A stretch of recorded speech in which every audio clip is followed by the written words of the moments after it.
साईं जीवनमाला के सभी दर्शकों का हार्दिक हार्दिक स्वागत है। साईं कहते हैं, मेरे साईं कहते हैं, उदास ना हो मैं तेरे साथ हूँ। सामने नहीं आसपास हूँ, सामने नहीं आसपास हूँ। आँखों को बंद कर और दिल से याद कर, मैं कोई और नहीं तेरा विश्वास हूँ। ईंट का खंडन। बाबा के निर्माण के कुछ समय पूर्व एक अपशकुन हुआ जो इस घटना की पूर्व सूचना स्वरूप था।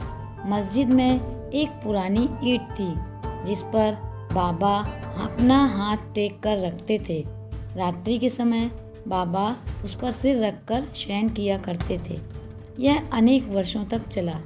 एक दिन बाबा की अनुपस्थिति में एक बालक ने मस्जिद में झाड़ू लगाते समय वह ईंट अपने हाथ में उठाई। दुर्भाग्यवश वह ईंट उसके हाथ से गिर पड़ी और उसके 2 टुकड़े हो गए। जब बाबा को इस बात की सूचना मिली तो उन्हें उसका बड़ा दुख हुआ और वे कहने लगे कि यह ईंट नहीं फूटी है, मेरा भाग्य ही फूटकर छिन्न भिन्न हो गया है। यह तो मेरी जीवन संगनी थी और इसको अपने पास रख कर मैं आत्मचिंतन किया करता था। यह मुझे अपने प्राणों के समान प्रिय थी और उसने आज मेरा साथ छोड़ दिया है। कुछ लोग यह शंका कर सकते हैं कि बाबा को ईंट जैसी एक तुच्छ वस्तु के लिए इतना शोक क्यों करना चाहिए। इसका उत्तर हेमाड पंत इस प्रकार देते हैं कि संत जगत के उद्धार तथा दीन और अनाश्रितों के कल्याण के लिए ही अवतीर्ण होते हैं। जब वे नरदेह धारण करते हैं और जन संपर्क में आते हैं तो वे इसी प्रकार आचरण किया करते हैं, अर्थात ब्रह्मा रूप से वे अन्य लोगों के समान ही हंसते, खेलते और रोते हैं, परंतु आंतरिक रूप से वे अपने अवतारकार और उसके ध्येय के लिए सदैव सजग रहते हैं। 70 घंटे की समाधि। इसके 32 वर्ष पूर्व भी बाबा ने अपनी जीवन रेखा पार करने का एक प्रयास किया था। 1886 में मार्गशीर्ष पूर्णिमा के दिन बाबा को दमा से अधिक पीड़ा हुई और इस व्याधि से छुटकारा पाने के लिए उन्होंने अपने प्राण ब्रह्मांड में चढ़ाकर समाधि लगाने का विचार किया। अतएव उन्होंने भगत मैलसापति से कहा कि तुम मेरे शरीर की 3 दिन तक रक्षा करना और यदि मैं वापस लौट आया तो ठीक है, नहीं तो उस स्थान पर मेरी समाधि बना देना और 2 ध्वजाएं चिन्ह स्वरूप फहरा देना। ऐसा कहकर बाबा रात में लगभग 10 बजे पृथ्वी पर लेट गए। उनकी श्वासोच्छ्वास बंद हो गया और ऐसा दिखाई देने लगा कि जैसे उनके शरीर में प्राण ही न हो। सभी लोग, जिनमें ग्रामवासी भी थे, वहां एकत्रित हुए और शरीर परीक्षण के पश्चात शरीर का उनके द्वारा बताए हुए स्थान पर समाधिस्थ कर देने का निश्चय करने लगे, परंतु भगत मैलसापति ने उन्हें ऐसा करने से रोका और उनके शरीर को अपनी गोद में रखकर वे 3 दिन तक उसकी रक्षा करते रहे। 3 दिन व्यतीत होने पर रात को लगभग 3 बजे प्राण लौटने के चिन्ह दिखलाई पड़ने लगे। श्वासोच्छ्वास पुनः चालू हो गया और उनके अंग प्रत्यंग हिलने डुलने लगे।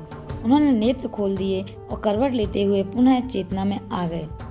इस प्रसंग तथा अन्य प्रसंगों पर दृष्टि डालकर हम पाठकों पर छोड़ते हैं कि वे ही इसका निश्चय करें कि क्या बाबा अन्य लोगों की भांति ही 3.5 हाथ लंबे एक देहधारी मानव थे, जिस देह को उन्होंने कुछ वर्षों तक धारण करने के पश्चात छोड़ दिया, या वे स्वयं आत्मज्योति स्वरूप थे।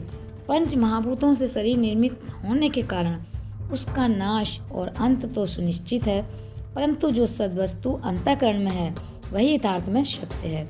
उसका न रूप है, न अंत है और न नाश।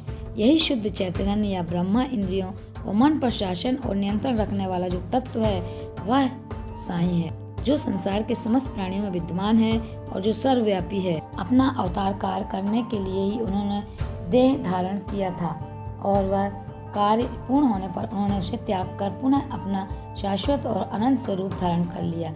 श्री दत्तात्रेय के पूर्ण अवतार दापुर के श्री नरसिंह सरस्वती के समान श्री साईं भी सदैव वर्तमान हैं। उनका निर्माण तो एक औपचारिक बात है। वे जड़ और चेतन सभी पदार्थों में व्याप्त हैं तथा सर्वभूतों के अंतःकरण के संचालक और नियंत्रण करता है। इसका अभी भी अनुभव किया जा सकता है। अनेकों के अनुभव में भी आ चुका है, जो अनन्य भाव से उनके शरणागत हो चुके हैं और जो पूर्ण अंतःकरण से उनके उपासक हैं। यद्यपि बाबा का स्वरूप अब देखने को नहीं मिल सकता है, फिर भी यदि हम शिरडी जाएं तो हमें वहां उनका जीवित सदृश चित्र मस्जिद द्वारका माई को शोभायमान करते हुए अब भी देखने में आएगा। यह चित्र बाबा के एक प्रसिद्ध भक्त कलाकार श्री श्याम राव जयकार ने बनाया था। एक कल्पनाशील और भक्त दर्शक को यह चित्र अभी भी बाबा के साक्षात दर्शन के समान ही संतोष और सुख पहुंचाता है। अब बाबा देह में स्थित नहीं है, परंतु वे सर्वभूतों में व्याप्त हैं और भक्तों का कल्याण पूर्वत ही करते रहेंगे, जैसा कि वे सदैव रहकर किया करते थे।